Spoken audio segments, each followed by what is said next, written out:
तो पहला पॉइंट इसमें आप नोट करिएगा, देखिए chemistry is the study of atoms and molecules. Chemistry क्या है? एटम्स एंड मॉलिक्यूल्स की स्टडी है। लेकिन बेटा क्या एटम्स और मॉलिक्यूल आपको दिखाई पड़ते हैं? नहीं। तो एटम्स और मॉलिक्यूल दिखाई नहीं पड़ते हैं, लेकिन अगर मान लीजिए बहुत सारे अगर मान लीजिए मॉलिक्यूल मिल जाएं, जैसे वाटर के बहुत सारे मॉलिक्यूल अगर मिल जाएं तो आपको वाटर दिखाई पड़ता है। तो उसमें वाटर के बहुत सारे मॉलिक्यूल होते हैं, तो बहुत सारे मॉलिक्यूल मिलके वाटर के या बहुत सारे एटम्स मिलके जैसे आयरन का टुकड़ा जो दिखाई पड़ता है, तो उससे क्या बन जाता है हमारा? उससे हमारा मैटर बन जाता है। तो मैटर हमारा दिखाई पड़ता है। तो अगला पॉइंट याद रखिएगा, matter is made up of atoms and molecules। Matter हमारा एटम्स एंड मॉलिक्यूल्स से बना होता है। क्या बेटा आपको फिर मैटर होता क्या है? जो आपको दिखाई पड़े और जो महसूस हो। जो कुछ आपको दिखाई पड़ता है और जो महसूस होता है वो आपका क्या होता? फील होता है। वो सब क्या है? मैटर। ठीक है।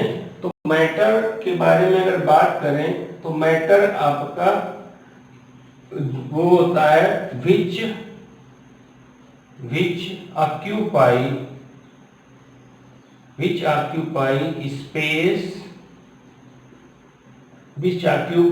space and have mass। वो विच ऑक्यूपाई स्पेस एंड हैव मास, उसे क्या कहते हैं? हम मैटर कहते हैं। मैटर आपका दो तरीके से क्लासिफाई किया जा सकता है। एक मेरे लाल physical classification of matter, physical classification of matter. Physically matter कितने टाइप में होता है, और दूसरा आपका होता है एक फिजिकल क्लासिफिकेशन ऑफ मैटर, दूसरा होता है आपका chemical classification of matter. Matter आपका केमिकली क्लासिफाई किया जा सकता है और फिजिकल तरीके से मैटर क्लासिफाई किया जा सकता है। ठीक है। तो हम एक एक करके बात करेंगे। फिजिकली मैटर कितने फॉर्म में पाया जाता है और केमिकली मैटर कितने फॉर्म में पाया जाता है। इसमें हमारे केमिस्ट्री के पॉइंट ऑफ व्यू से जो आपका केमिकल क्लासिफिकेशन ऑफ मैटर ये ज़्यादा इंपॉर्टेंट है। इसका हम लोग बहुत ज़्यादा अगर इसको समझ लेंगे तो आपके लिए आगे के लिए आसानी होगी। चलिए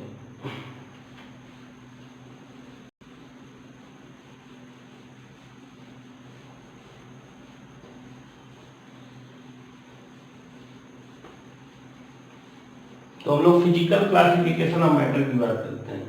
तो physical classification of matter.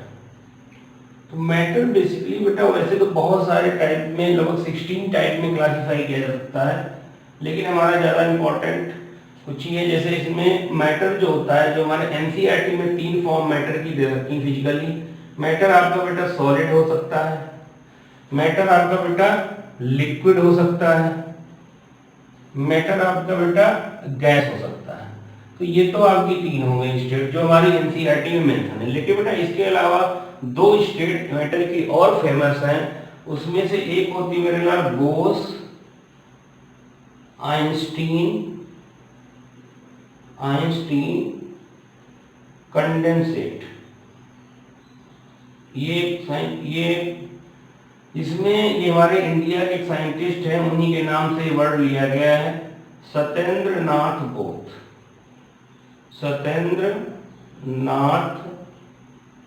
Bose. ये बेटा कूलेस्ट होती है, ये बहुत सबसे कूलेस्ट होती है, 273 डिग्री सेल्सियस, ये आप कह सकते हैं 0 केल्विन पे एग्जिस्ट करती है, इसलिए कॉमन नहीं है। Solid liquid gas. इसके बाद ये मैटर की पहली स्टेट हो गई, ये दूसरी स्टेट हो गई, ये तीसरी स्टेट हो गई, ये चौथी स्टेट हो गई। अगली एक पांचवी स्टेट भी बहुत फेमस है, उसको कहते हैं हम लोग प्लाज्मा स्टेट।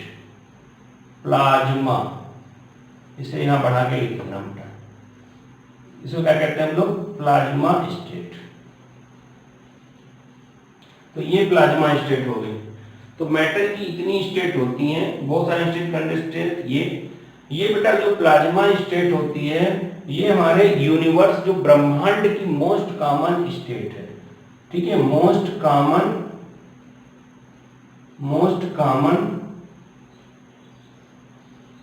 In universe. और मोस्ट कॉमन यूनिवर्स ये हमारा हॉटेस्ट होता है,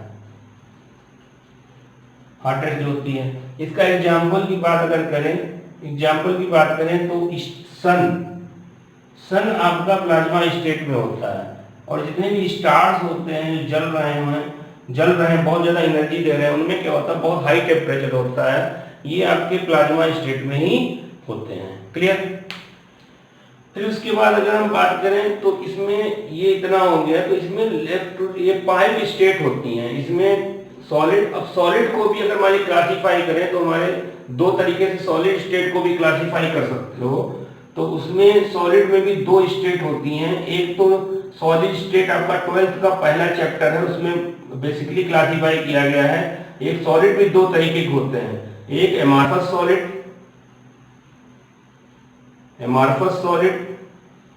और दूसरा बेटा इसको होता है, एक हमारा आपने जो पढ़ रखे हैं उनको क्या होता है, एक होता है क्रिस्टलाइन सॉलिड। तो इस सॉलिड को भी 2 तरीके से क्लासिफाई किया जा सकता है, amorphous solid, crystalline solid. Amorphous solid का आपको ट्रिक बता दे रहा हूं, याद रखने का, कोई पूछ दे, कभी नीट में क्वेश्चन पूछा जाता है या बोर्ड में पूछा जाता है। एमार्फस सॉलिड कौन कौन का एग्जांपल होता है? तो एमार्फस सॉलिड का याद रखिएगा, जीआरपी, जो रेलवे पुलिस होती है इसको जीआरपी कहा जाता है। तो जीआरपी मतलब होता है, जी फॉर होता है ग्लास, आर फॉर होता है रबर, और पी फॉर होता है प्लास्टिक।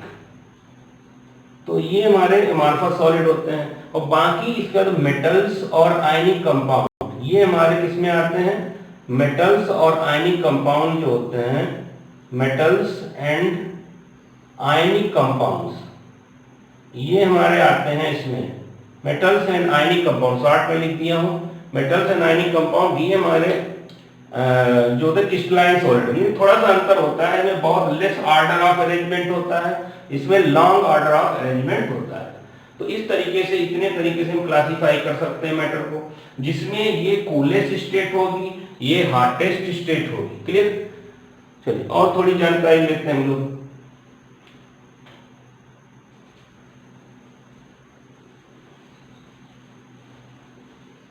तो ये प्लाज्मा स्टेट हो गई, 5 स्टेट ऑफ मैटर हो गई, 5 स्टेट हो गई, ये 5वीं आपकी प्लाज्मा स्टेट हो गई। फिर बेटा हम लोग क्या करेंगे? लेफ्ट, अगर मान लें कि देखिए इस तरफ जा रहे हैं, तो इस तरफ जैसे जैसे जाएंगे तो बेटा क्या होगा? तो बेटा ये देखिए कूलेस्ट है, ये कूलेस्ट है। तो अगर इस तरफ जा रहे हो तो इस तरफ जाने में क्या होगा? देखिए अगर आपको किसी को, अगर मान लीजिए जो इस तरफ जाओगे तो ये इसको हीट करोगे तो सॉलिड बनेगा। जैसे ये तो -273 डिग्री सेंटीग्रेड एग्जिस्ट कर, सॉलिड बनेगा। सॉलिड को हीट करोगे तो लिक्विड बन जाएगा, लिक्विड को हीट करोगे गैस हो जाएगा, और गैस को भी हीट करोगे तो क्या बनेगी? प्लाज्मा स्टेट बनेगी। तो इस तरफ जाने पे थर्मल एनर्जी मेरे लाल बढ़ रही है, थर्मल एनर्जी आपकी बढ़ेगी गैस से, मतलब इसका बहुत हाई टेम्परेचर होता है, थर्मल एनर्जी आपकी, T for thermal, E for energy, thermal energy आपकी बढ़ जाएगी। लेफ्ट टू राइट जाने पे मेरे लाल एक वर्ड होता है इंट्रोपी, थर्मोडायनेमिक्स चैप्टर से पढ़िएगा। लेफ्ट टू राइट जाने में जैसे जैसे टेम्परेचर बढ़ेगा तो उसमें रैंडमनेस मतलब बेतरतीब अरेंजमेंट, इससे ज्यादा इसमें होगा, इससे ज्यादा इसमें होगा, इससे ज्यादा इसमें होगा, तो बेतरतीब अरेंजमेंट होगा, रैंडमनेस बढ़ेगी। तो रैंडमनेस क्या होगी मेरे लाल? रैंडमनेस इंक्रीज करेगी। रैंडमनेस को एक वर्ड देते हैं, इसको कहते हैं इंट्रोपी। तो थर्मल एनर्जी बढ़ेगी, इंट्रोपी जिसको हम लोग एस से रिप्रेजेंट कर सकते हैं, तो ये भी मेरे लाल बढ़ जाएगी। फिर देखिए लेफ्ट टू राइट जाने पे मेरे लाल क्या होगा, इंटरमॉलिक्यूलर फोर्स घटेगा, इंटरमॉलिक्यूलर फोर्स घटेगा। इंटरमॉलिक्यूलर फोर्स बढ़ेगा क्योंकि घट जाएगा कि सॉलिड के पार्टिकल बहुत टाइटली पैक होते हैं। तो आप याद रखिएगा intermolecular force, inter particular force कह सकते हो, इंटर जनरल वर्ड, पार्टिकल कुछ भी हो सकता है, एटम मॉलिक्यूल आयन कुछ भी हो सकता है। इंटर पार्टिकुलर फोर्स क्या होगा मतलब ये डिक्रीज कर जाएगा, ठीक है, इंटरमॉलिक्यूलर फोर्स डिक्रीज कर जाएगा, इंटरमॉलिक्यूलर फोर्स डिक्रीज करेगा और इंटरमॉलिक्यूलर डिस्टेंस बढ़ेगी। तो ये दोनों, ये अब अगर बात पैकिंग की बात करें तो सॉलिड में पैकिंग देखिए बेटा, सॉलिड जो होते हैं, सॉलिड के अंदर बहुत टाइटली पैकिंग होती है, इस तरीके से आपने पढ़ा होगा कि बहुत क्लोज पैकिंग होती है, इस तरीके से बहुत क्लोज पैकिंग होती है सॉलिड के अंदर, सॉलिड के अंदर बहुत क्लोज पैकिंग होती है। और लिक्विड के अंदर थोड़ी पैकिंग वगैरह लूज होती है, ऐसे दूर दूर होती है, ऐसे दूर दूर होती है। और गैस में तो पैकिंग आप जानते हो मेरे लाल, गैस में पैकिंग ऐसे बहुत बेतरतीब टाइप बहुत दूर दूर हो जाएगी, तो गैस में बहुत दूर दूर पैकिंग होती है। तो इस तरीके से इतना आप याद कर लीजिए। इसमें ये आपकी सन और स्टार्स में पाई जाएगी और ज्यादा कहीं नहीं, ये प्लाज्मा स्टेज इसको हम लोग कहते हैं। क्लियर, चलिए और हम सॉलिड लिक्विड पे अगर बात करें तो इसको और थोड़ा देख लीजिएगा हमारे लाल।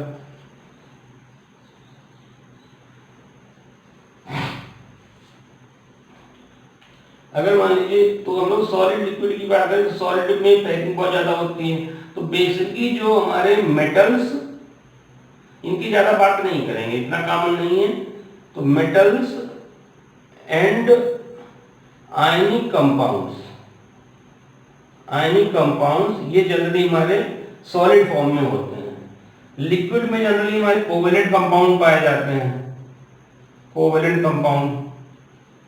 और गैसेस जानते हो पीरियोडिक टेबल में कितनी गैसेस हैं, गैसेस की बात करोगे तो आप hydrogen, helium, नियान, argon, krypton, xenon, radon, हीना, नीना और करीना, एक्सरे, रंगीन, ये हमारी गैसेस हैं।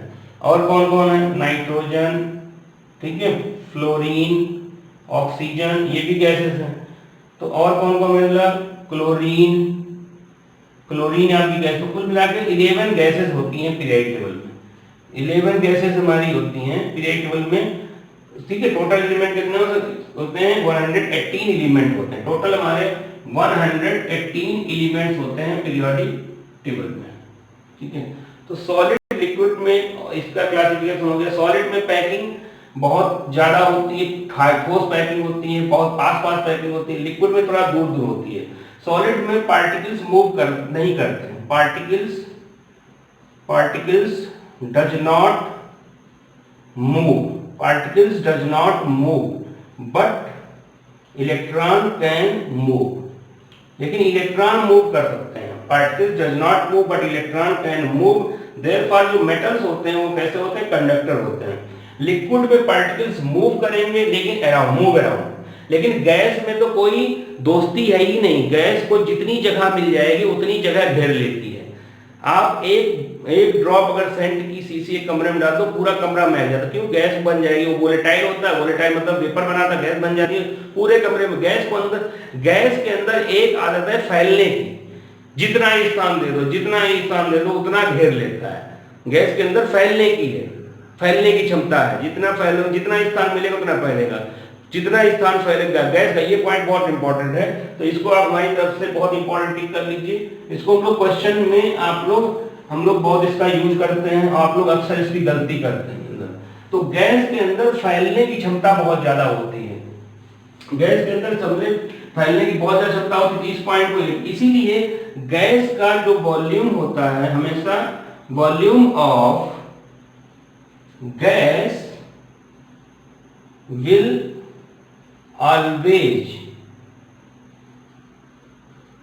always be equal to volume of container। तो गैस का वॉल्यूम, गैस का जो volume of gas will always be equal to volume of container. Gas का वॉल्यूम हमेशा कंटेनर के वॉल्यूम के बराबर होता है, गैस का वॉल्यूम हमेशा कंटेनर के वॉल्यूम के बराबर होता है। इसका वॉल्यूम जो होता है, देखिए लिक्विड का गैस उसके लिक्विड का जो वॉल्यूम होता है उसके मास पे डिपेंड करता है। सॉलिड का वॉल्यूम उसके मास पे डिपेंड करता है, मास ज्यादा होगा तो वॉल्यूम भी ज्यादा होगा। लिक्विड का वॉल्यूम उसके मास पे डिपेंड करता है, लेकिन गैस का जो वॉल्यूम होता है वो कंटेनर के साइज पे डिपेंड करता है। बहुत इंपॉर्टेंट बात है। तो जैसे मान लीजिए सपोज ये कंटेनर है, इसके अंदर एक कंटेनर का वॉल्यूम जो है 1 लीटर का कंटेनर है मान लो, और इसके अंदर 1 ग्राम गैस है, कोई भी गैस हो 1 ग्राम गैस है, तो इसका गैस का वॉल्यूम कितना होगा 1 लीटर। तो वॉल्यूम ऑफ गैस भी कितना हो जाएगा कि कंटेनर का वॉल्यूम 1 लीटर है, गैस का 1 ग्राम गैस है, तो वॉल्यूम ऑफ गैस यही आपका वॉल्यूम ऑफ गैस हो जाएगा। तो ये पॉइंट देखिए अक्सर हम लोग क्वेश्चन लगाते समय कभी तो याद कर लोगे, लेकिन फिर फील नहीं आता। दूसरा होता है, अगर मान लीजिए ये भी कंटेनर हमारी 1 लीटर है और इसके अंदर मान लीजिए 10 ग्राम गैस हो, 10 ग्राम अगर गैस है तो इसका भी वॉल्यूम क्या होगा, वॉल्यूम ऑफ गैस, ठीक है, वॉल्यूम ऑफ गैस यही आपका 1 लीटर हो जाएगा। तो इस तरीके से हमने फिजिकल क्लासिफिकेशन को खत्म किया। फिजिकल क्लासिफिकेशन में बेटा फिर ये आपका सबसे कूलेस्ट कौन है, बोस आइंस्टीन कंडेंसेट में -223 डिग्री सेंटीग्रेड एग्जिस्ट करता है।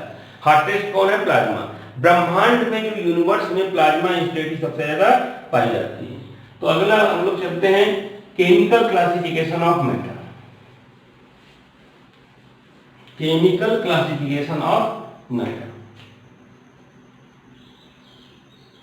Chemical classification of matter. Chemical classification of matter की बात करें तो केमिकल क्लासिफिकेशन ऑफ मैटर की अगर बात करेंगे आप तो बेटा 2 ही तरीके का क्लासिफिकेशन है मैटर में, इसमें केमिकली हम लोग यहाँ पे इंटरेस्टिंग चीजें जानेंगे। एक होता है मिक्सचर, बेटा जो भी मिक्सचर होगा, और एक होता है प्योर सबस्टेंसेस। एक मिक्सचर, दूसरा क्या होता है बेटा, प्योर सबस्टेंसेस। मिक्सचर क्या होता है, मिक्सचर मतलब आप यार क्वेश्चन और क्लियर हो। मिक्सचर जो होते हैं 2 टाइप के मिक्सचर होते हैं।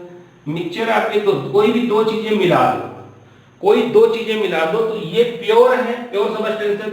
तो मिक्सचर हमारा जो केमिकली होता है, मिक्सचर हमारा कैसा माना जाता है, यानी ये प्योर सबस्टेंसेस, दूसरा मिक्सचर को क्या मानते हैं हम, इम्प्योर मानते हैं। मिक्सचर हमारा इम्प्योर होता है। तो प्योर सबस्टेंसेस और मिक्सचर, तो मिक्सचर में क्या होता है, मिक्सचर हमारा केमिकली इम्प्योर होता है। मिक्सचर हमारा केमिकली कैसा होता है, इम्प्योर। तो इसमें 2 टाइप के मिक्सचर आते हैं, एक होता है होमोजीनियस मिक्सचर और दूसरा होता है हमारा हेट्रोजीनियस मिक्सचर। होमोजीनियस मिक्सचर और एक हमारा हेट्रोजीनियस मिक्सचर। होमोजीनियस मिक्सचर और दूसरा प्योर सबस्टेंसेस। प्योर सबस्टेंसेस में मेरे लिए 2 चीजें आती हैं, एक एलिमेंट्स और दूसरा हमारा आता है कंपाउंड्स। आपको एलिमेंट्स क्या होते हैं, बेटा बड़ा आसान सी चीज बताने जा रहा हूं। ऐसा कोई बच्चा नहीं होगा जिसने पीरियोडिक टेबल के बारे में ना सुना हो। तो पीरियोडिक टेबल किससे बनी हुई, एलिमेंट से बनी हुई है। तो जैसे इंग्लिश में हमारे अल्फाबेट होते हैं ABCD, 26 अल्फाबेट होते हैं, और वो अल्फाबेट क्या है, प्योर स्टेट है केमिस्ट्री की। तो एलिमेंट्स होंगे जैसे आपका हाइड्रोजन, ऑक्सीजन, नाइट्रोजन, ठीक है, ये सब हमारे क्या है, फ्लोरीन, ये सब क्या है, एलिमेंट है, ठीक है। लेकिन कंपाउंड्स क्या होते हैं, तो इनके जो मॉलिक्यूल की बात है, एलिमेंट H2 के फॉर्म में होता है, ये O2 के फॉर्म में, ये N2 के फॉर्म में, ये F2 के फॉर्म में, ये स्टेबल स्टेट होती है। तो ये सब क्या है, एलिमेंट। 118 एलिमेंट हमारे पीरियोडिक टेबल में आते हैं, कुछ आपके मोनोएटॉमिक, कुछ ऑक्टाएटॉमिक, जैसे भी हो। अब बताइए मेरे इंग्लिश के 26 अल्फाबेट होते हैं, उनसे पूरी डिक्शनरी कैसे बन जाती है। डिक्शनरी ऐसे बन जाती है, पूरी डिक्शनरी आप देखिए ऑक्सफोर्ड की इतनी मोटी डिक्शनरी होती है, तो कैसे बन जाती है, मैंने कहा जब हमारे वही जो एटम जो हमारे 26 अल्फाबेट होते हैं वो आपस में कंबाइन करते हैं, कंबाइन करके नए नए वर्ड बनते हैं। तो यहाँ पे हम लोग वर्ड ना कहेंगे, क्या कहेंगे, कंपाउंड कहेंगे। क्या कहेंगे, कंपाउंड। तो जब कभी डिफरेंट एलिमेंट हमारे कंबाइन होंगे तो डिफरेंट एलिमेंट कंबाइन होंगे, जो डिफरेंट एलिमेंट से कॉम्बिनेशन से जो मॉलिक्यूल बन के आते हैं उन्हें हम कंपाउंड कहते हैं। डिफरेंट एलिमेंट के कॉम्बिनेशन से जो मॉलिक्यूल्स बन के आते हैं उन्हें हम कंपाउंड्स कहते हैं। जैसे हम हाइड्रोजन और ऑक्सीजन को ले लें तो क्या बन जाएगा मेरे पास H2O। अब H2O क्या है? कंपाउंड है, ठीक है। अगर हम नाइट्रोजन ऑक्सीजन ले लें तो कह सकते हो N2O5। तो ऐसे बहुत सारे आपके कह सकते, ये सब हमारे क्या है? कंपाउंड। KMnO4 ये हमारा क्या है? पोटेशियम परमैंगनेट, ये सब क्या है? कंपाउंड। फिर देखो पोटेशियम, मैंगनीज और ऑक्सीजन, तीन तीन टाइप के एटम्स हैं। तो ये हमारे एलिमेंट्स हो गए, ये हमारे कंपाउंड्स हो गए। कंपाउंड्स जो होते हैं हमारे डिफरेंट एलिमेंट, तो ये डिक्शनरी भर जाएगी मेरे लिए। कंपाउंड जानते हो केमिस्ट्री में कितना पढ़ते हो, इतने सारे कंपाउंड्स होते हैं। क्यों? क्योंकि ये एलिमेंट कंबाइन होकर इतने सारे कंपाउंड आपके फॉर्म करते हैं। तो याद रखिएगा कंपाउंड्स। फिर दूसरी चीज, दो चीजें और नोट कर लीजिएगा आप। एक तो देखिए बेटा प्रॉपर्टीज ऑफ कंपाउंड, देखिए properties of compound does not match with its element. Properties of compound does not match with its element. जैसे मान लीजिए ये मेरे लिए हाइड्रोजन है। अब देखिए आपने पढ़ा होगा हाइड्रोजन जलती है, हाइड्रोजन बर्न होती है। आपने पॉप साउंड का एक्सपेरिमेंट किया होगा, हाइड्रोजन जलती है। हाइड्रोजन इनफ्लेमेबल है, हमारे एटमॉस्फेयर में नहीं पाई जाती। क्यों? ऑक्सीजन है। आग मान से जल जाएगी तो हाइड्रोजन जलती है, हमने लेकिन लैब में एक्सपेरिमेंट किया होगा। हाइड्रोजन जलती है पॉप साउंड के साथ। ऑक्सीजन की प्रेजेंस में जलती है, ऑक्सीजन को जलाती है। हाइड्रोजन जलती है, ऑक्सीजन जलाती है। और वाटर क्या करता है? वाटर आग बुझाता है। तो वाटर की प्रॉपर्टी क्या हाइड्रोजन से मैच कर रही है? ऑक्सीजन से मैच कर रही है? ना, वाटर की प्रॉपर्टी हाइड्रोजन ऑक्सीजन से मैच नहीं कर रही है। एक बात और कंपाउंड के बारे में याद रखनी है, कंपाउंड की प्रॉपर्टी उसके एलिमेंट से मैच नहीं करती है। एक पॉइंट और याद रखना, जैसे वाटर को ले लो, वाटर में एक हाइड्रोजन इधर जुड़ी होती है, एक हाइड्रोजन इधर जुड़ी होती है। अगर कोई बच्चा चाहे इधर हाइड्रोजन पकड़ ले, इधर हाइड्रोजन पकड़ ले और इसको ऐसे खींचे, ऐसे खींचे, अगर मान ऐसे आप खींचते हैं हाइड्रोजन को तो क्या टूट के अलग हो जाएगा ऑक्सीजन हाइड्रोजन? ना बाबा ना। फिजिकली, ये फिजिकल फोर्स लगा, फिजिकल फोर्स से फिजिकली आप एक कंपाउंड से उसके एलिमेंट को अलग नहीं कर सकते हैं। फिजिकली आप एक कंपाउंड से उसके एलिमेंट को जनरली अलग नहीं कर सकते हैं। आप केमिकल मेथड से कर सकते हैं। फ्लोरीन की रिएक्शन करा दो वाटर से, ऑक्सीजन अलग हो जाएगा। Fluorine displaces hydrogen from oxygen. तो फ्लोरीन क्या करेगा? हाइड्रोजन अलग कर देगा, ऑक्सीजन अलग कर देगा। फ्लोरीन बहुत रिएक्टिव एलिमेंट होता है। तो केमिकली आप एक कंपाउंड से उसके एलिमेंट को सेपरेट कर सकते हो, फिजिकली सेपरेट नहीं कर सकते हो, ये याद रखना। क्लियर? और दूसरी चीज याद रखना, कंपाउंड की प्रॉपर्टी जिससे बना होता है उनसे ही मैच नहीं करती है। कंपाउंड की प्रॉपर्टी अपनी यूनिक होती है, कंपाउंड की प्रॉपर्टी उनकी यूनिक होती है, ठीक है। और कई तरीके समझ सकते हो, कंपाउंड की प्रॉपर्टी यूनिक होती है। ऐसे आप अपने बारे में सोच सकते हो, आप भी जैसे ये अपने माता पिता के प्रोडक्ट हो तो आपकी प्रॉपर्टी अपने माता पिता से एकदम मैच नहीं करती, आप यूनिक हैं। तो यूनिक मतलब होता है कि जो जिसकी प्रॉपर्टी उनसे मैच, जिनसे बना हुआ उनसे मैच नहीं करेंगी। क्लियर? तो इस तरीके से हमने आपको ये क्लासिफिकेशन हो गया। फिर इसमें दो वर्ड और, homogeneous mixture, heterogeneous mixture. Homogeneous mixture कौन होते हैं, तो हेट्रोजीनियस मिक्सचर कौन होते हैं, इनके बारे में हम लोग बात कर लेते हैं।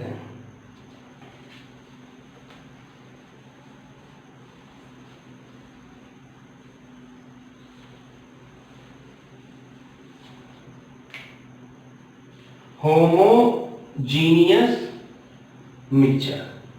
अब होमोजीनियस मिक्सचर क्या होता है? मतलब अगर अभी मैं पानी में मान लिया सपोज करो ये वाटर है, अब वाटर में बेटा आप चीनी को डाल दो, ये लो मैंने चीनी, इमेजिन करिए मैंने चीनी डाल दी, ऐसे घोल दिया, ऐसे ये वाटर घुल गया, उसमें चीनी घुल, वाटर घुल गया, बिल्कुल चीनी घुल गई, वाटर चीनी मिक्स हो गए। क्या उसके अंदर बेटा ये क्या चीनी और वाटर अलग अलग दिखाई पड़ते हैं? आपको देख लेना, क्या चीनी वाटर अलग दिखाई पड़ते हैं? शुगर वाटर अलग अलग दिखाई पड़ता है? नहीं। तो शुगर वाटर जब अलग अलग नहीं दिखाई पड़ेगा तो ऐसे मिक्सचर को कहते हैं होमोजीनियस मिक्सचर। तो होमोजीनियस मिक्सचर जिसमें मतलब आपका एक ही फेज हो जाएगी, एक ही फेज हो जाएगी, पूरा मतलब एक ही जैसा दिखेगा, इसमें ऐसा कोई डिफरेंट नहीं होगा। तो इसे क्या कहते हैं हम लोग? Homogeneous mixture. तो ये हमारा होमोजीनियस मिक्सचर हो जाएगा जिसमें एक ही फेज हो जाएगी, एक ही घुल जाएंगे तो आइडेंटिटी खत्म हो जाएगी, मतलब एक चीज एक ही तरीके का दिखेगा पूरा। तो इसको कहते हैं हम लोग होमोजीनियस मिक्सचर, होमोजीनियस मिक्सचर। और हेट्रोजीनियस क्या होता है? जैसे पानी ले लो, ठीक है, अब पानी ले लो, ये वैसे वाटर मान लो, वाटर है। अब वाटर के अंदर हमने क्या किया, वाटर के अंदर मान लीजिए हमने मिट्टी डाल दी। क्या डाल दी बेटा? मिट्टी डाल दी। डाल लेना, मिट्टी मिली जाएगी। अब वाटर के अंदर हमने मिट्टी डाली, मिट्टी डाल दी तो मिट्टी डालने के बाद क्या होगा, घोल दो, थोड़ी देर रख दो, तो मिट्टी की अमाउंट यहाँ ज्यादा होगी तली में, तो यहाँ गाढ़ा गाढ़ा होगा सॉल्यूशन, गाढ़ा गाढ़ा होगा। लेकिन ऊपर जाने पे हल्का हल्का होता चला जाएगा, ऊपर जाने पे हल्का हल्का हल्का हल्का हल्का हल्का हल्का हल्का, तो मिट्टी के अमाउंट कम। तो ये देखिए अलग अलग फेज दिख रही है, अलग अलग दिखा, नीचे एकदम काला काला थोड़ा हल्का दिखेगा, ऊपर लाइट दिखेगा, ऊपर और लाइट हो जाएगा, ऊपर और लाइट। तो ये डिफरेंट फेज है। एक फेज ये है फेज 1 और एक फेज 2, अलग अलग फेज दिखेंगे, अलग अलग अवस्थाएं दिखेंगी, ये फेज 2। ऐसे मिक्सचर को क्या कहते हैं हम लोग? हेट्रोजीनियस मिक्सचर कहते हैं, हेट्रोजीनियस मिक्सचर कहते हैं। तो इस तरीके से बेटा अब हम लोग क्वेश्चन जल्दी से कवर कर लेते हैं, कुछ क्वेश्चंस की बात करेंगे इस पे। तो अगर उन्हें पूछा जाए which of the following is pure, which of the following is chemically pure? A tap water, B mixture, B आपका ऐसे दिया जाएगा N2 प्लस O2, ठीक है, सी CO2 और डी मिल्क। तो बेटा कौन सी प्योर चीज आ जाएगी? तो बताइए, अभी हमने बताया था केमिस्ट्री में मेरे लिए दो ही चीजें प्योर हैं। जैसे मान सपोज करो एक कंटेनर में अगर नाइट्रोजन ऑक्सीजन रखी हुई है, नाइट्रोजन ऑक्सीजन रखी है, और हाथ आंख बंद करके आप अंदर हाथ डालिए, ऐसे हाथ डाल के आप ऊपर निकालेंगे तो आपके हाथ में क्या प्रोबेबिलिटी है? 50% प्रोबेबिलिटी नाइट्रोजन की आने की होगी, 50% प्रोबेबिलिटी ऑक्सीजन की आने होगी। यानी ये क्या हो गया? मिक्सचर हो गया। और मिक्सचर केमिकली इम्प्योर होता है, तो ये चीज आपका कैसा हो गया? ये आपका इम्प्योर हो गया, ये आपका इम्प्योर हो गया। मतलब टेप वाटर है, उसमें वाटर में बहुत सारे मिनरल्स मिले हुए होंगे, तो ये भी हमारा क्या हो गया? मिक्सचर हो गया। केमिस्ट्री में फील आना चाहिए, ये भी मिक्सचर हो गया। बताइए बेटा, मिल्क होता है, मिल्क में तो अपने मामा जी को मिल्क देने जाते हो, तो अगर मैंने दूध पिलाने जाते तो अब एक मामा जी को तुमने ऊपर से मिल्क दे दिया, एक को नीचे दे दिया, तो ऊपर जानते हो बेटा फैट ज्यादा होती है, ऊपर फैट ज्यादा होती है, नीचे फैट कम होती है, तो इसको भी हम लोग क्या कहेंगे? मिक्सचर कहेंगे। तो इसमें फैट है, मिल्क है, प्रोटीन्स है, तो ये भी मिक्सचर है। तो ये भी हमारा मिक्सचर है। मिक्सचर जो होता है वो कैसा होता है? इम्प्योर होता है। केमिकली मिक्सचर को हम लोग इम्प्योर मानते हैं, तो ये भी हमारा क्या है? इम्प्योर है। अब बताइए, अगर एक कंटेनर में कार्बन डाइऑक्साइड है और उसके अंदर अगर आप हाथ डालोगे, तो कार्बन डाइऑक्साइड एक मॉलिक्यूल अपने आप में है, उसके अंदर हाथ डाल के आप ऐसे निकालोगे तो आपके हाथ में एक कार्बन डाइऑक्साइड का मॉलिक्यूल ही निकल के आएगा 100%। तो ये हमारा क्या है? यानी प्योर है। ये हमारा कैसा है? ये प्योर है। तो इस तरीके से ये हमारा प्योर हो गया, एक हमारा इम्प्योर हो गया। तो प्योर इम्प्योर क्लियर हो गया होगा, ठीक है। एक क्वेश्चन और देख लीजिए, which of the following is hottest state of matter? Hottest state of matter. तो पहला इसमें अगर मान लीजिए हॉटेस्ट स्टेट ऑफ मैटर की बात करें तो अगर आपका देखिए A solid, B liquid, C gas और डी प्लाज्मा।